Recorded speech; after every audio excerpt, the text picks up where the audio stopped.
Hello, and welcome to the Shifting Culture podcast, in which we have conversations about the culture we create and the impact we can make. We long to see the body of Christ look like Jesus. I'm your host, Joshua Johnson. Go to shiftingculturepodcast.com to interact and donate. And don't forget to hit the follow button on your favorite podcast app to be notified when new episodes come out each Tuesday. And go, leave a 5-star rating and review on your app. It's easy, it only takes a second, and it helps new listeners find the show. So thank you very much for doing that. Previous guests on the show have included Michelle Ferrigno-Warren, Lisa Rodriguez-Watson, and Beth Paz. You can go back, listen to those amazing episodes and more. But today's guest is Kat Armas. Kat is a Cuban American writer and podcaster from Miami, Florida. She holds a dual MDiv and MAT from Fuller Theological Seminary, where she was awarded the Frederick Buechner Award for Excellence in Writing. Her first book, Abuelita Faith, sits at the intersection of women, decolonialism, and the Bible and Cuban identity. She hosts the podcast, The Protagonistas, which centers the voices of Black, Indigenous, and other women of color in theological spaces. Kat is currently living in Nashville with her spouse and child, and her second book, Sacred Belonging, a 40-day devotional on the liberating heart of Scripture, releases September 2023. Kat and I have a fantastic conversation. I really enjoyed it. We talk about centering the marginalized, our story, and how that informs our faith, how to have a more embodied faith, and a whole lot more. It's a great, great episode. Here's my conversation with Kat Armas. Kat, welcome to the podcast. I'm excited to have you. Thanks for joining me. Yeah, thank you so much for having me. I'm happy to be here. Yeah, I'd love to hear a little of your story and how your story really impacts the way that you read Scripture and see the world. Yeah, so I'm sure as you've experienced the way that all of the messages that you received growing up and even after that, 100% impact, how you read the Bible, how you understand spirituality. And I think that obviously is true for me. I was raised in a Cuban American household in a small immigrant Roman Catholic community. And as I mentioned in my book, Abuelita Faith, the beacon of faith and spirituality in my life was my abuela, my grandmother. And that's all I knew. I was raised in a very Cuban environment. And so my culture was the dominant culture. I really didn't realize that Cubans were not everywhere, all over the place, all over the world, even, as a young kid.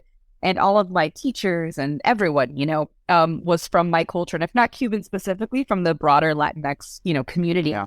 And so it really wasn't until I left my Cuban haven of Miami that I experienced a culture shock, in more ways than one. I was raised by a single mother and a single grandmother. And so, of course, that influenced how I understood women and just general. I mean, not to say that machismo wasn't a big part of my culture, at large, but, but because I was raised by a single mother and a single grandmother, that affected how I understood and how I viewed the world, being raised in an immigrant community, being raised where my culture was the dominant culture, all of these realities, once I left and I began pursuing, my own spirituality and formal, I say quote unquote, formal theological education, I was really met with a lot of existential crises, I didn't know anything about evangelicalism growing up. And so I found myself, in a very conservative traditional context. And that was very shocking for me because I had no prior knowledge or experience of that.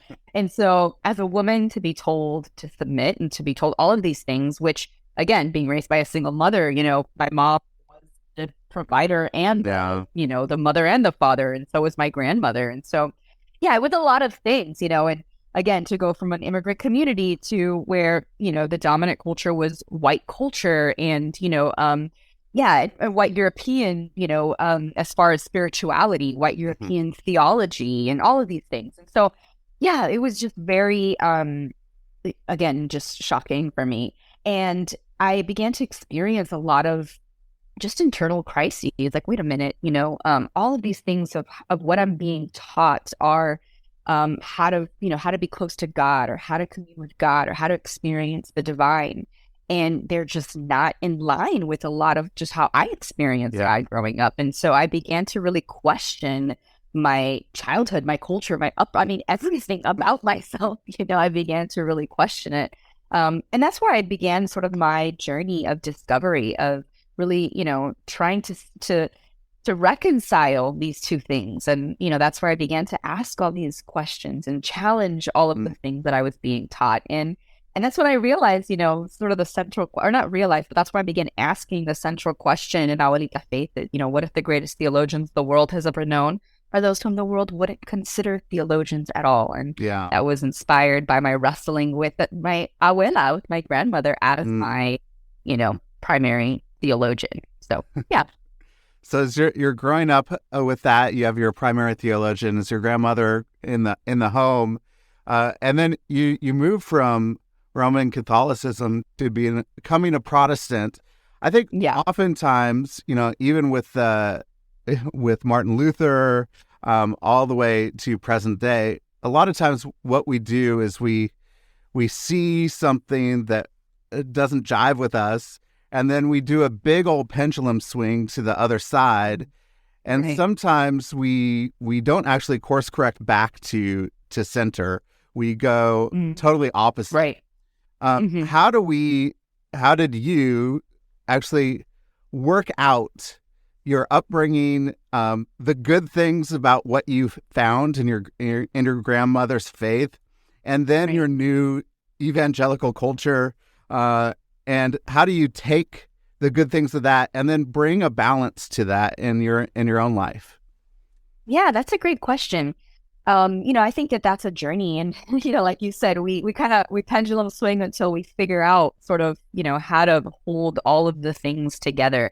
So I think that's a good question. I think for me, a lot of my journey right now, and since kind of maybe discovering or trying to elaborate on the Abuelita Faith, has been a lot of reclaiming a lot of my, faith and spirituality that I had as a kid, because as I said, I was told that it wasn't legitimate, that it wasn't, and so there were years that I suffered so much because I thought my grandmother, she loved the church, she loved Jesus, and I'm here believing that she's going to hell, and I was like, I suffered so much believing that she wasn't saved, and so I think for me, it's a lot of that reclaiming. And even, growing up Catholic, the Bible isn't, the sacraments, I would say, are the main, sort of things. And, we practice the sacraments. And of course, we care about the Bible, but I didn't study the Bible the way that I, did once I was introduced to Protestantism or evangelicalism. And so, I would say that that's a positive thing that I took from evangelicalism. And so through my study of the Bible, I just found it to be so fascinating. The Bible's such an interesting, bizarre book, I found it to be so interesting. And even it was through my study of scripture that I was able to reconcile so much of my upbringing, so much, of my culture. And that was really studying the women in the Bible. And I'm seeing these patterns, I'm studying scripture and I'm saying, wait a minute, the story of Rizpah or the story of Ruth, there's all these stories. I'm seeing these connections to not just my own abuela's life and my, my culture and the women in my family, but throughout history. And I'm seeing all of these threads connect. And so I think that was helpful for me, is that, of course I experienced cynicism, and of course I was angry. And of course, I experienced all of these things. I let myself experience them.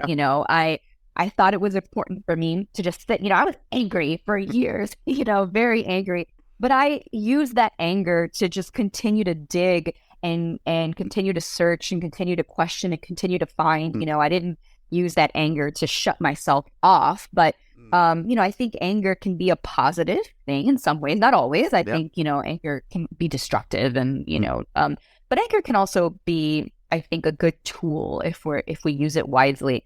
I actually talk a lot about, I have a book coming out this year at the end of the year, in the fall. And one of my reflections is on anger. And I talk about how if you read the story of Jonah, one of the questions that God keeps asking Jonah is your anger a good thing?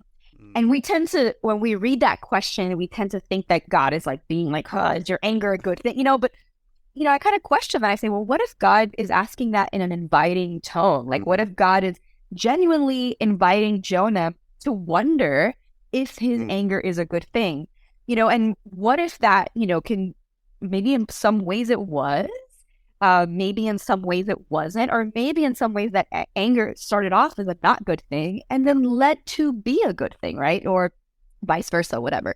So anyways, I said all that to say that, it was really working through that anger and that cynicism and continuing to ask questions and continuing to dig deeper and continuing to let it motivate me to find liberation, where I think I found, a good middle ground. And that was reclaiming the faith of my, when I say ancestors, reclaiming the faith of my grandmother, while also taking some of the things that I've learned in the new faith tradition that I sort of find myself in. Just bringing those both together. If that answered your question.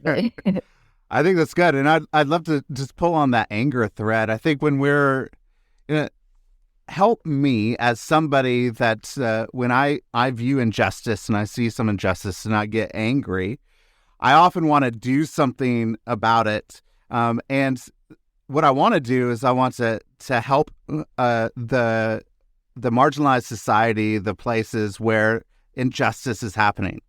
But I don't always need to be the one that is centered in the help. I need to figure out how to center the marginalized community in this injustice. How do I bring my righteous anger, this anger that I feel of injustice, and help a marginalized community in a way that's as healthy and actually amplifies the voice of the neglected and marginalized and not hurts in the midst of it?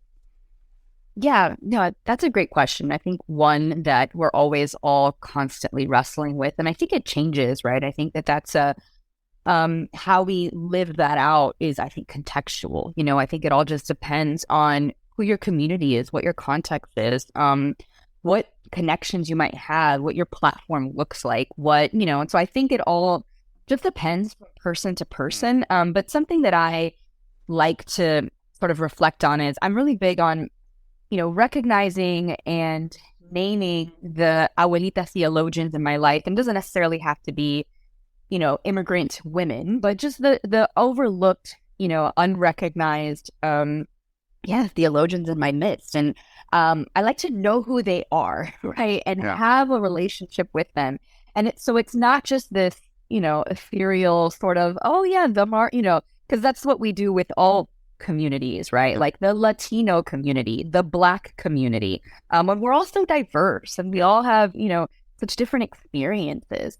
And so I think for me, my first step, because of course I carry very varying levels of privilege too, is name and recognize those Abuelita theologians in my life, those unrecognized and overlooked people in my life, whether it's my literal neighbors or just people that I've learned from in my midst, people I've connected with in different ways.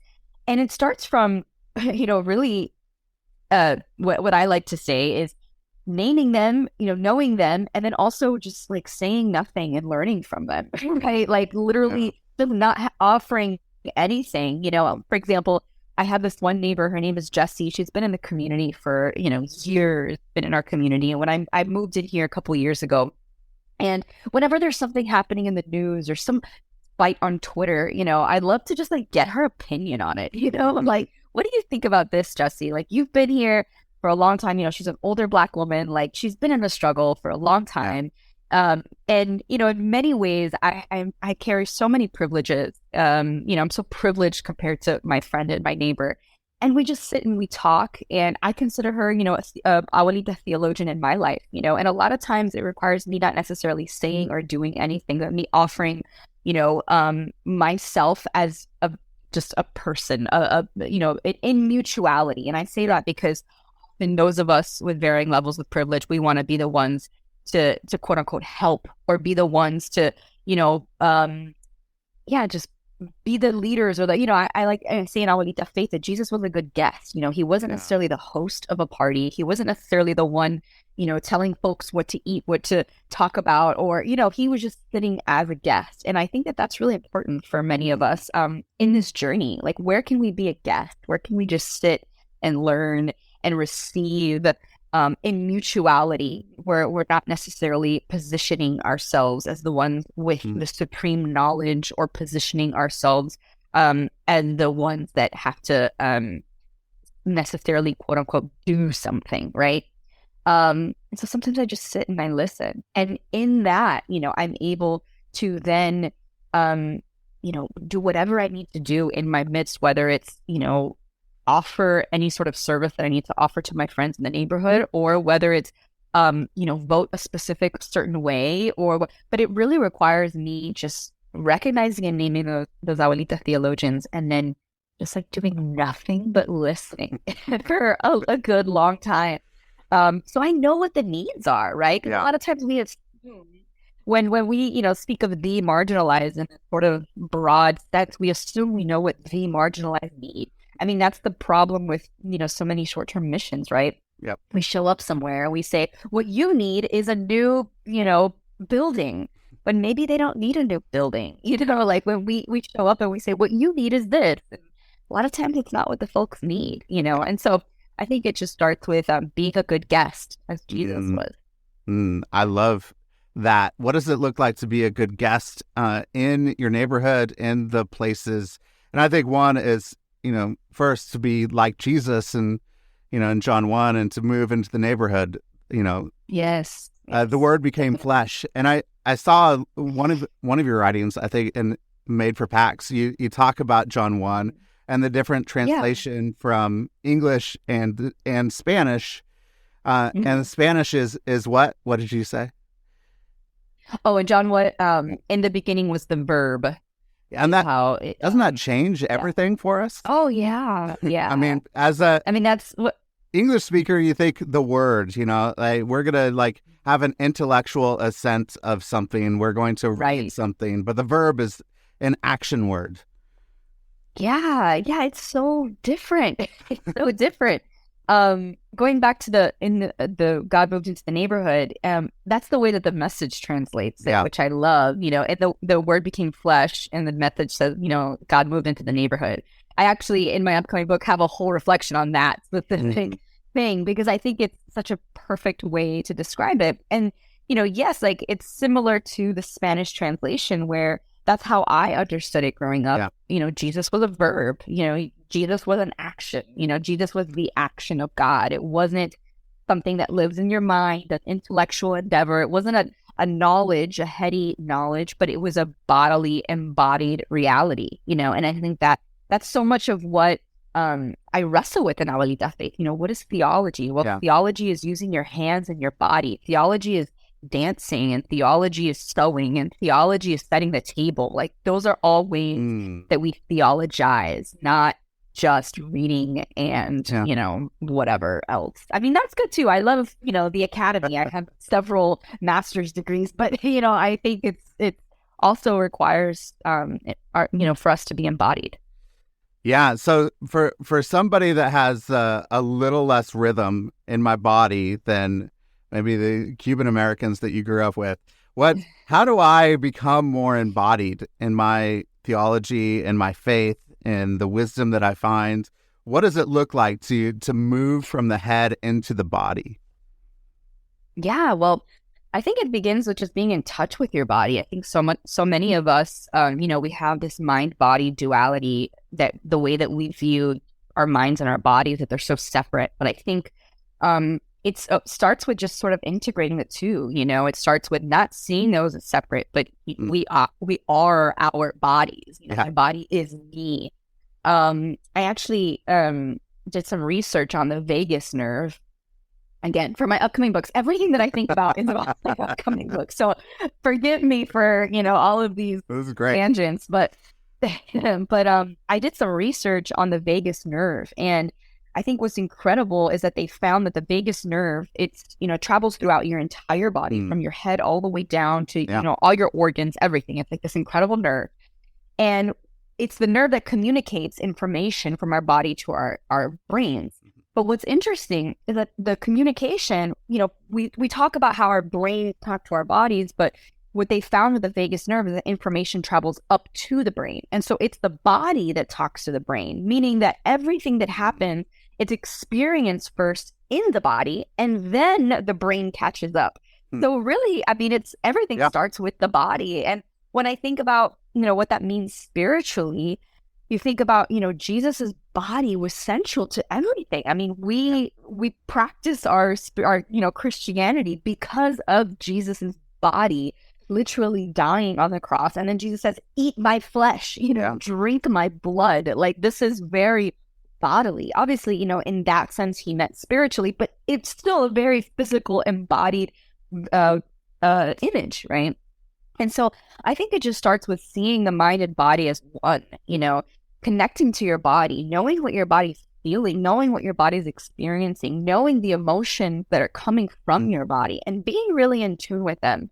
I think that's really important. And then I think also it's a matter of connecting to all of the, when we think of the natural world, we have this, because of colonialism and because of Western ideology, this idea that we have ownership or hierarchy over the natural world. But how can we see ourselves in a mutual relationship? I think that also speaks a lot to embodiment, seeing how the natural world and, how we connect with the natural world. I think that's part of it, seeing that we, understanding that we are our bodies. And then also, what are things that we do with our bodies, with our hands, that speak to the things of God? And so that's why in Abuelita Faith I talk about sewing.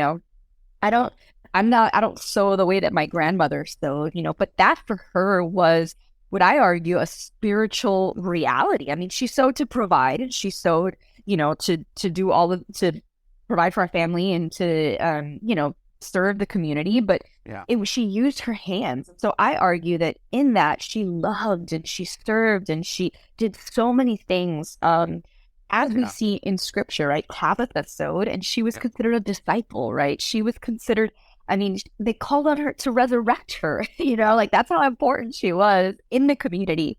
And it was through the work of her hands. And so what I like to ask, what are some ways that you use your body as a way to meditate, as a way to connect with God? For example, my husband, he loves to bird watch, and I consider that a form of embodied, way to connect with the divine, And so what are some things that you love to do, or that folks love to do, that involves literally your body? And how can you see that as a form of connecting with God?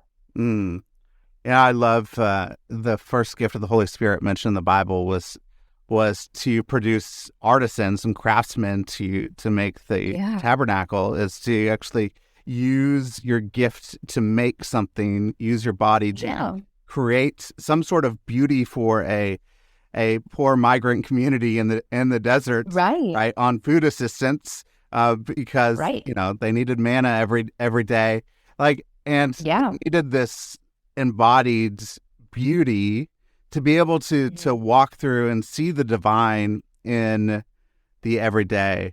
So as I reflect on what it looks like to actually use your body, even just the art of making and creating and sewing is a spiritual act of worship, and see that it is good. And so as we interact in the world, and maybe in the natural world, how can we start to recognize what is happening and take it in, so that we could start to reflect and say, we are here together. This is divine. This is sacred. This is good. This is holy. What are some ways that we could go in the world just every day and recognize those things?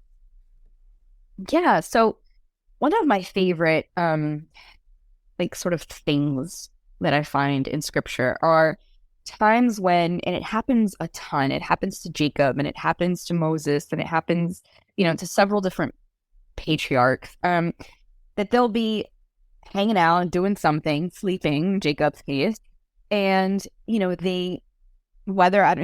don't know exactly how much later, but it takes a while before they realize, wait a minute, God was here. And then they'll recognize it, and then set up a pillar and set up a sacred and name the place, right? Yeah. Jacob does that a couple times, and I don't remember who else specifically does it, but it happens, to more than one person, and it happens more than once. And so I think that to me is such a like relatable experience. You know what I mean? Like you're just going through life, just living your life, and you're, thinking about whatever and doing whatever, and you're just being a human and you're busy, and and then it takes a moment for you to recognize, wait a minute, this is sacred. And it doesn't stop there, realize that's sacred, but you like physically consecrate that.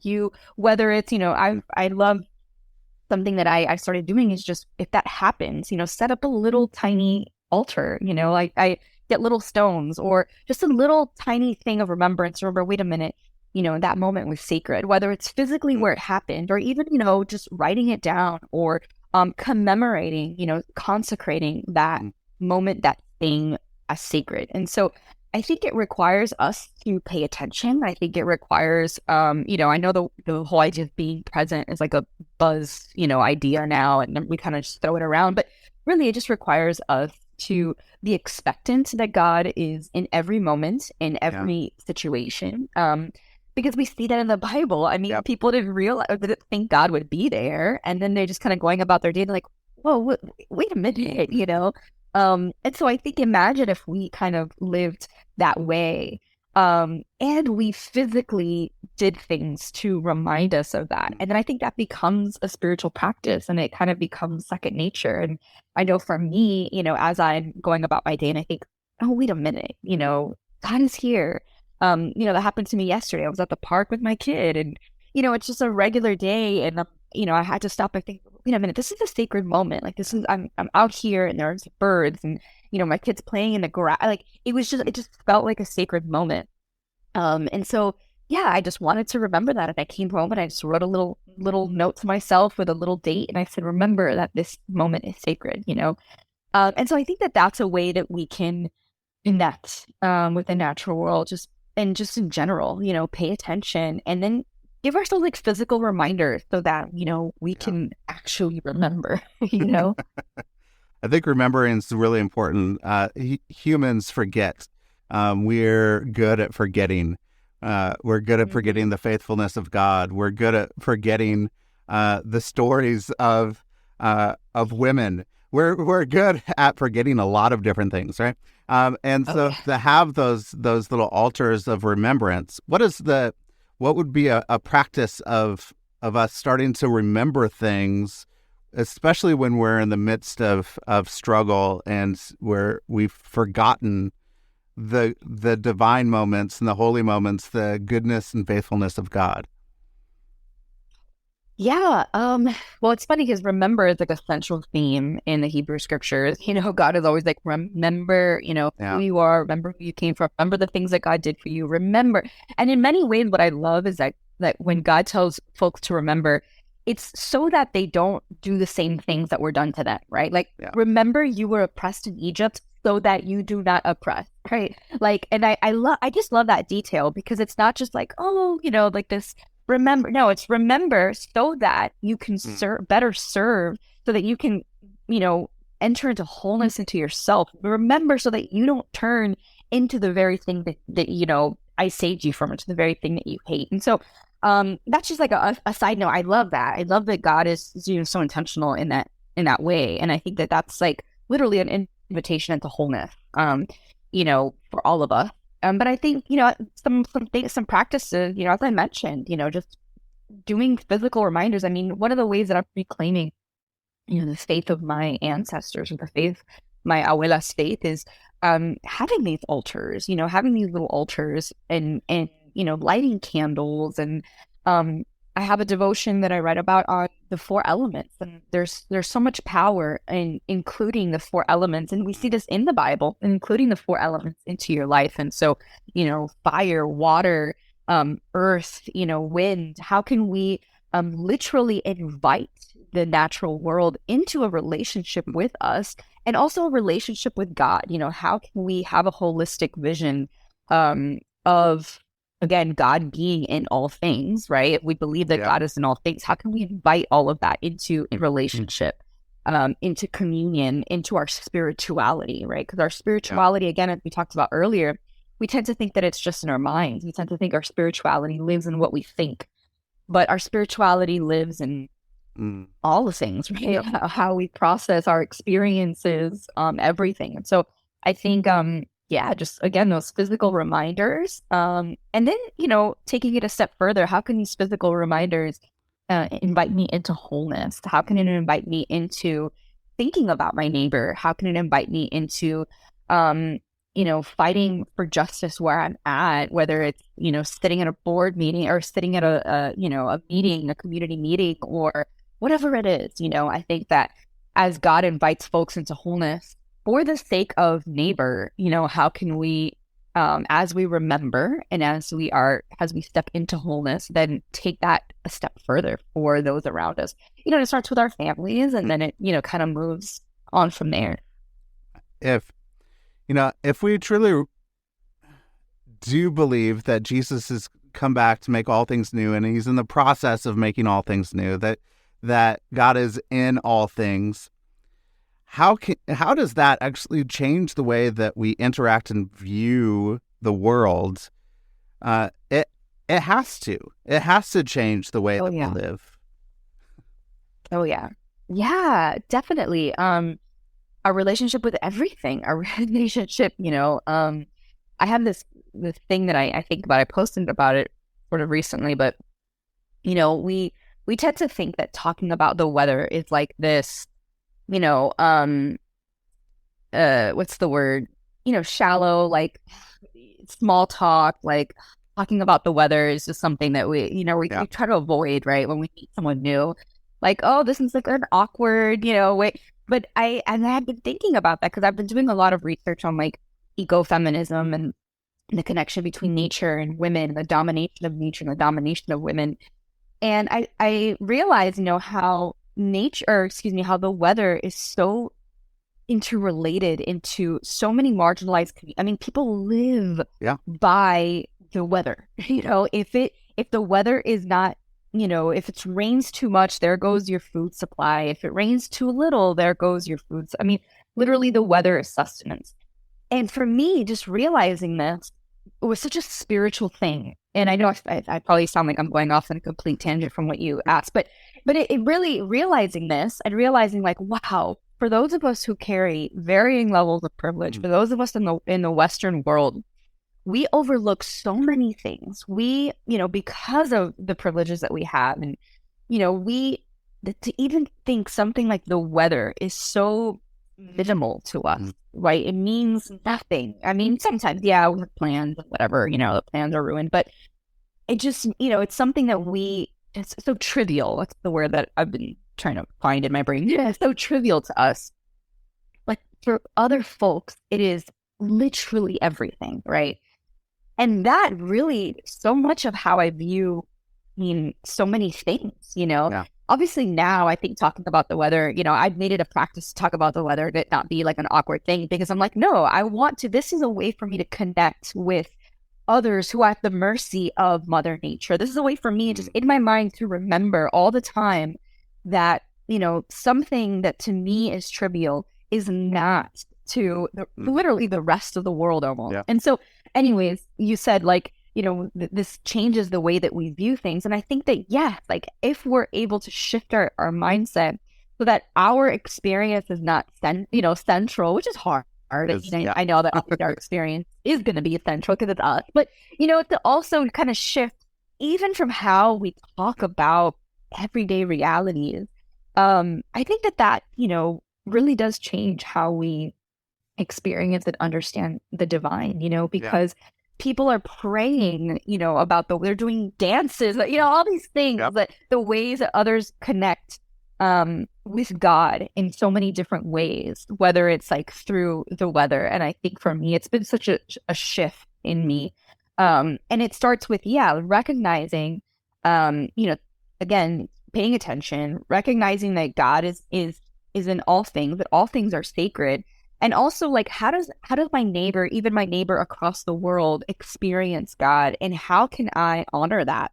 And it could be from, something as simple as, recognizing, the importance of the weather or whatever, you know what I mean? That's just one example, but it really does change everything. Going back to what it really does, like how you think and how you engage and how you process. So, yeah.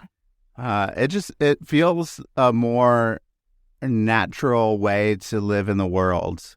It does it. Yeah.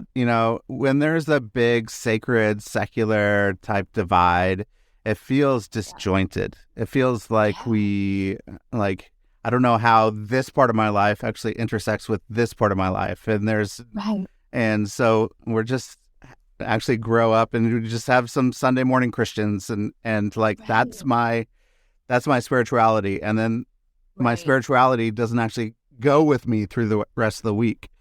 Right. So Exactly. it's so important that we see it as integrated into all of life and Right. into all things.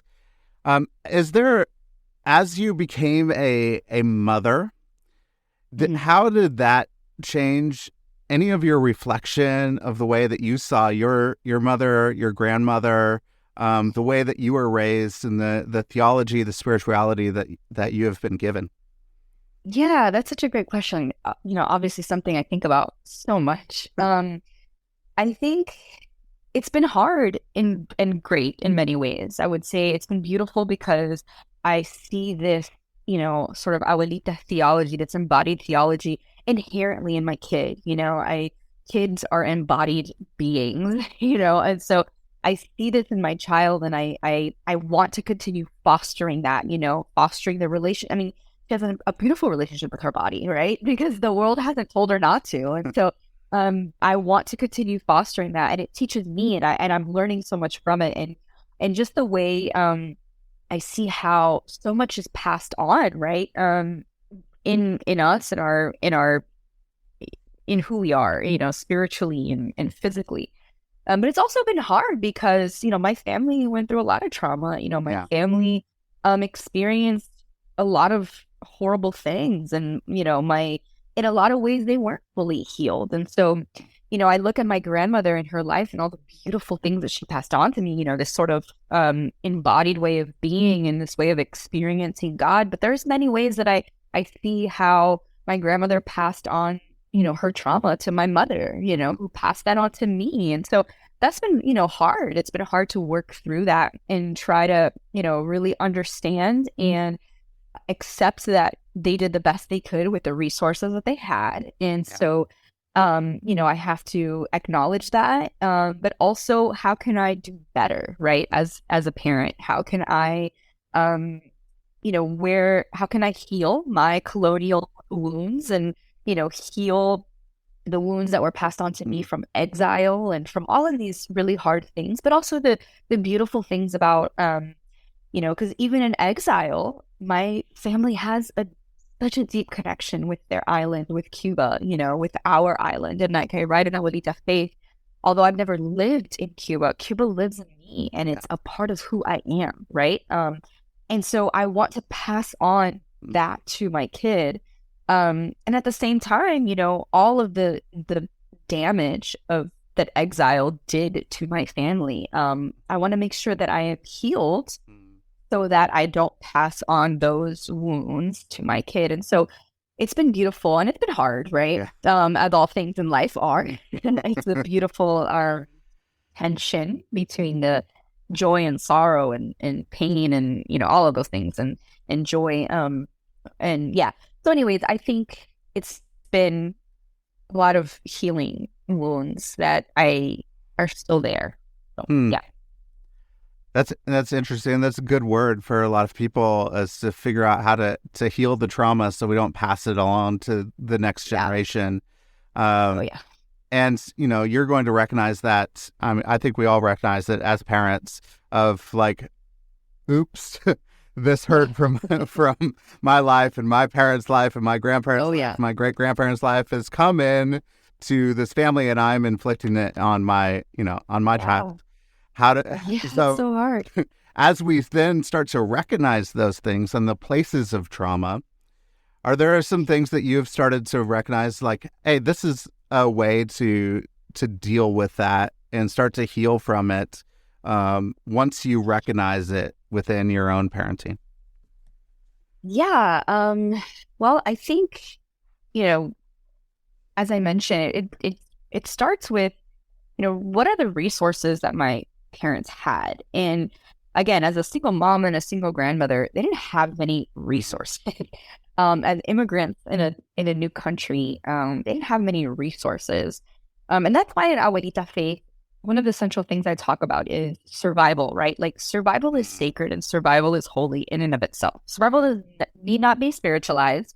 And we tend to we look at the stories of so many, particularly women in the Bible, and we say, oh, look how, all of these spiritual, but it's like, no, it wasn't, and they weren't thinking in a lot of ways anything other than literally trying to eat and literally trying to feed themselves and their families and kind of secure a future for themselves. And I think that that's okay. We don't need to spiritualize that. And I think what's so beautiful and interesting about that is in that just plain old survival, they're still called blessed and righteous and holy. I mean, if you think about the story of Tamar, after she basically tricks her father-in-law into sleeping with her, gets pregnant, he finds out, he's like, oh my gosh, it was you. And she's like, yeah. And he goes, you are, he literally calls her righteous, which I think is just so interesting. People have pushed back on that, well, her action, whatever. And yes, that's fine, but it's still there, right? Yeah. We can get into the nitty gritty of it, but at the end of the day, she's still considered righteous because she was wise enough to do what she needed to do to secure her future. And so I think, that I think about that a lot in terms of my family's history and parenting, right? Or just, I think about how so much of it was survival, and I honor that, and I honor what it was, and I honor what it is, and I honor that survival is tricky and survival is complicated, and survival forces people to do things that they wouldn't normally do, Survival forces folks to lie and cheat and steal. I mean, again, we see this in the stories of scripture, right? But morally, it's again, they're called righteous and they're called blessed and they're called all of these things because they're doing it for their future and the generations that will come after them. Yeah. And it's perfectly okay, right? A context because of the context of what is going on.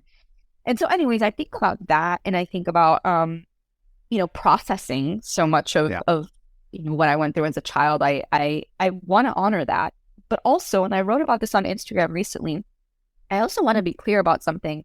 When I say survival is sacred and survival is holy and, people were called blessed and righteous for surviving, I don't think mere survival is the goal. I don't think that's the plan. I don't think just mere scraping by. It's the reality for many people. I think in many ways it was the reality for my family. But because of the resources that I have, their survival brought me, because of my resources, I think my job is to take it then a step further. And I think our job or our goal is not just survival, but it's that we thrive, that we live that abundant life that Jesus said he came for, right? And that can look many different ways, of course. And that just doesn't necessarily mean, I buy a giant house and abundant life, I think for me is wholeness, is healing. And I heal for myself and for future generations so that we can work to heal our communities and heal the land and heal all of those around us. Because when we heal and when we are whole, we pass that healing and wholeness on. And it affects everyone we come in contact with, right?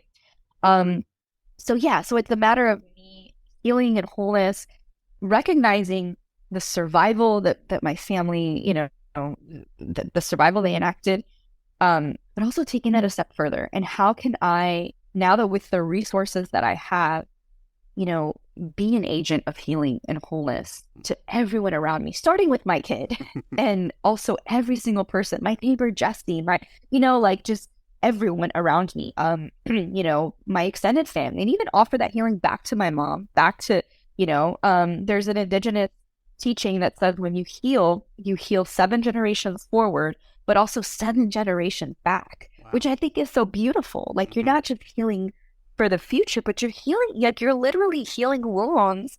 You're stopping them from, continuing on, but you're also going backwards. You're saying, no, this ends here, and you're able to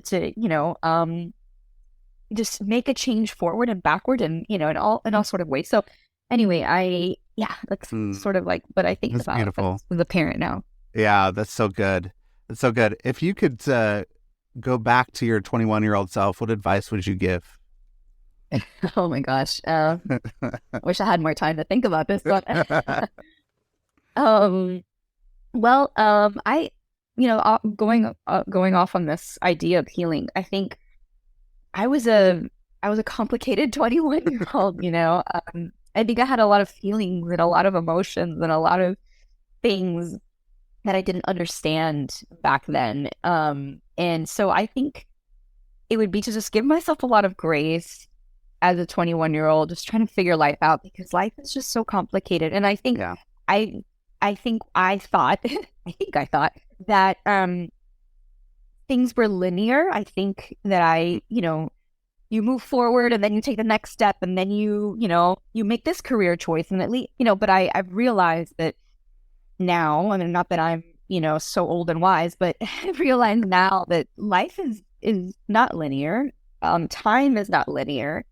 Things are, they're patterns and cycles, and we may heal, but then we have to go back and heal again. And we may forgive, but we have to go back and forgive again. And, we may make that great career choice and, we're doing awesome. And then all of a sudden we change our minds and then we start all over and, we go down a different path. And I think, as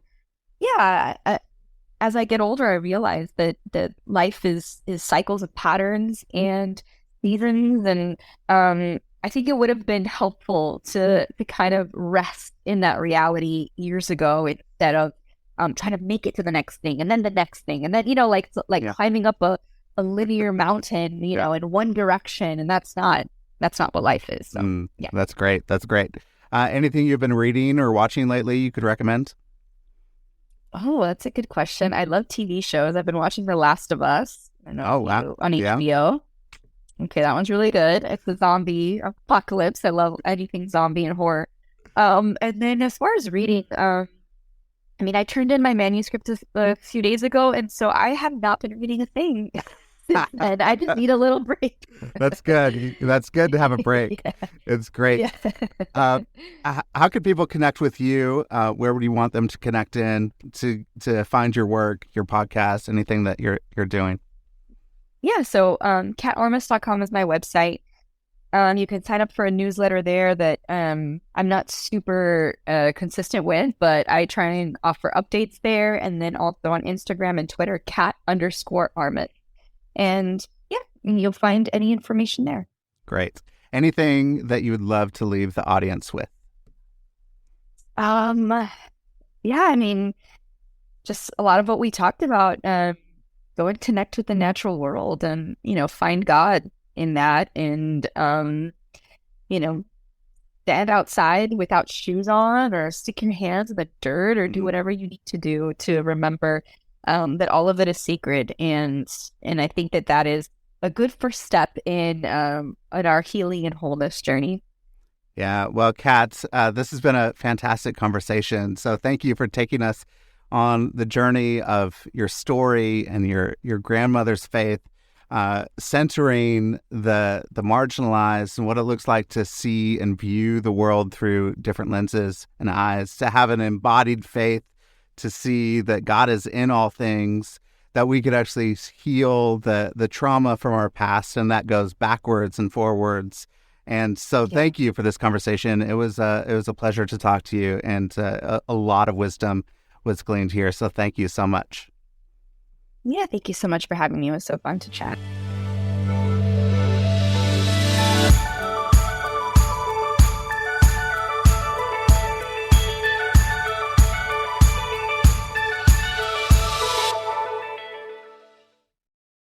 Thank you for listening to the show today. If you're really enjoying the show, please don't forget to hit the follow button on your favorite podcast app. You could do it right now. Just hit that little plus.